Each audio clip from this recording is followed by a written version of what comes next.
3, 2, 1.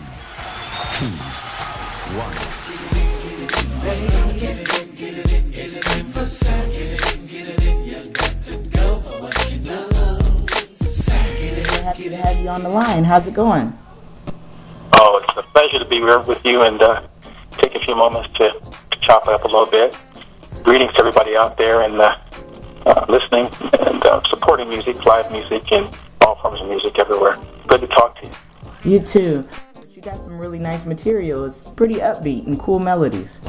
Yeah, thank you very much. I like to put a nice groove, a nice feel in the music, so that when people are listening to it, they either want to dance or just, it raises their spirits and their consciousness. And, it just makes them feel good. It makes them want to play it again and again and again.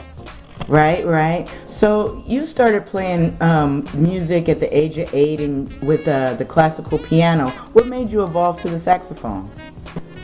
Well, truth be told, it's a great story.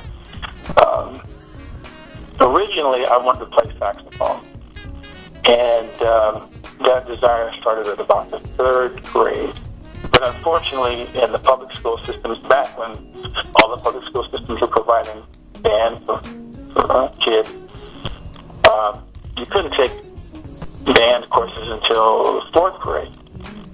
But prior to that, my parents bought my sister a piano, and so I was working things out on the piano, figuring that out around the 3rd grade, and I'd asked my mom if I could have a saxophone, and she said, "No, you're gonna play piano."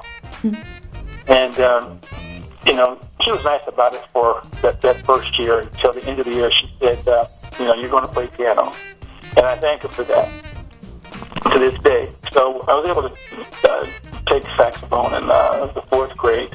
I wanted to play tenor first, but unfortunately I was too short to play the tenor, because when I put the tenor on my neck, attached to the neck strap, the bottom of the instrument hit the ground and the mouthpieces hit the forehead. I couldn't get my mouth in. And I was really disappointed.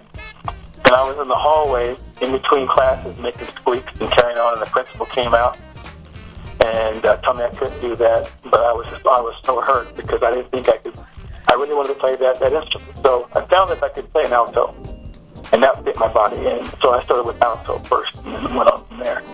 And then from that, I continued with the piano, which is a great assist for me with regard to composition and production to this day. So I thank my mother for being so assistant back then. Well, shout out to your mom. That is a funny story. So the alto fits you just fine, and you're doing well with it. You're staying busy. Yeah, I play as much as I possibly can, as well as mentor and teach privately, and I do clinics, and I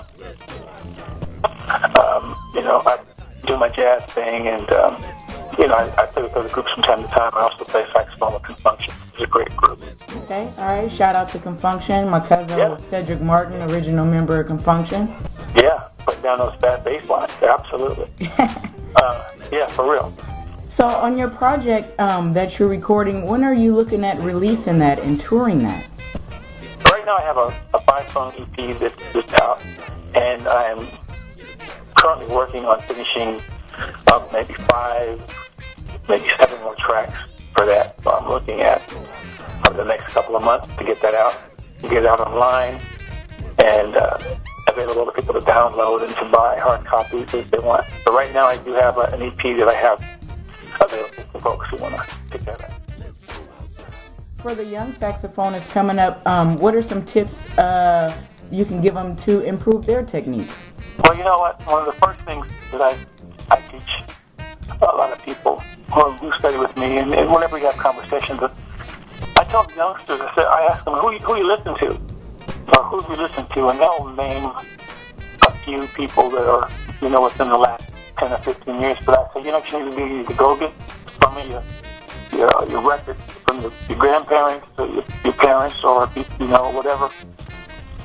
Research some of the earlier players because they set the bar in their generation at such a high level. Right. Gives you an idea of what was done and how well it was done, and also the uniqueness of their voice. Okay. Because a lot of guys try to copy other people, And unfortunately, you'll hear in a lot of the music, you can't tell who's playing. But back in the day, within the first few notes of playing, you could pick up Stanley Turrentine. You could tell if it was Dexter Gordon. You could tell if it was Train. You could tell if it was Johnny Hodges. In just a matter of moments. Right. But now a lot of the people are just kind of following whatever's being successful. So I urge them to strive to find their own voice. Right. And to get their own sound, and that takes a lifetime. I saw a documentary where Miles was talking about that. He was going through some trials, tribulations, and he was coming out of it. And he said it took him 3 years to get his sound back. Wow. And I was like, man, that was heavy. So I encourage young players to go back and listen to the records. And that's records spelled with a W. W-R-E-K-D-U-Z, records. Listen and listen and listen again, and you get an idea of what it is you can bring to the table and to the playing, and establish your own voice. Do your own thing. I encourage them to be themselves, to follow their own muse, and to not be afraid to be unique in that approach. Right. To be yourself, and that's what sets them apart. That's what sets us all apart. But when you tend to copy and want to be in someone's style and play that way, you get lost because you're basically walking in someone else's shoes. Right. And their footprints, and no one knows you from the other person. Just a copy. Right. So you've been playing a while. What made you just now record an album or EP? Well, you know what? I recorded one in 94. Okay. 1994. It's called Sending a Message. Okay. And after that, I got a lot of requests to do production. Mm-hmm. And I hadn't been looking at that, that aspect of doing things. I was creating my own music, producing my own stuff, and this and that. And I was performing at the time as a one-man show, bringing in all kinds of computers and stuff back to the stage, and it was a novelty back then. Right. So I started producing various forms of music for other people. They said, hey, man, I'd love for you to get your hands on these tracks and you can shout me out, blah, blah, blah, blah, blah. I said, okay, well, sure. Mm-hmm. I'm not afraid to make any money, so come on with it. And so I started doing that. Next thing you know, one thing led to the next. Word got out, and I've been producing so much and helping so many other artists, which I really enjoy doing. Mm-hmm. But I had to actually carve out some time for myself to do a new project. Right. And during the course of that, I had the great fortune of opening up for Confunction a couple of times in the Bay Area. And the second time, I remember my good friend and partner on stage, Dawson Pilot, said, man, you can't open up for us no more, brother. We like how you're doing things. And so I ended up interfacing with Felton. And Michael Cooper used to come to my shows, great musician. And so one thing led to the next. And I said, I need to, 15 years later, playing with Confunction, I said, I need to do my own jazz thing. I need to come back and let people know that I'm still around. Right. So that's the impetus for me doing that, letting people know that, I'm still around, and I still put it down. And in the meantime, I have done some international tours. Mm-hmm. Well, I was over in Russia in 2006 and 2009, and that was an absolute blast. I just wanted to reaffirm, my jazz presence in the jazz world without getting lost in the shuffle, playing the funk and the R&B and stuff. Right. And that's really awesome, and it's cool how you got yourself in position. You were already out there doing your thing, and they took notice and brought you into the fold. Yeah, just another way of being viable in the industry. But I've always been a jazz musician, playing bebop, right, and contemporary jazz. In traveling and especially being a horn player, what type of health tips do you have?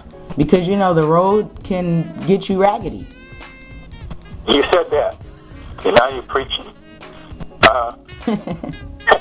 Well, most of the people who are out there and they're in the game, they know the deal. You can't be out partying all night, carousing, and drinking and, you know, having a bad diet, eating greasy food and fast food and not taking care of yourself and not exercising. So, you know, like those things, you know, everything in moderation.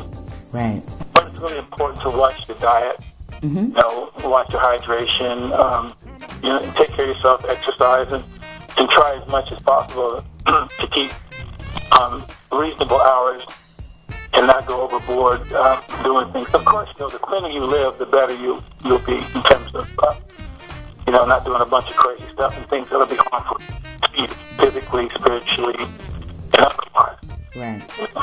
That's really the way to go. If you can just, you know, go out there and make your money, you know, create your position, your art, and perform. Give people what, you know, they pay to hear. We're happy to be able to talk with you today, and you're a drummer too, I understand.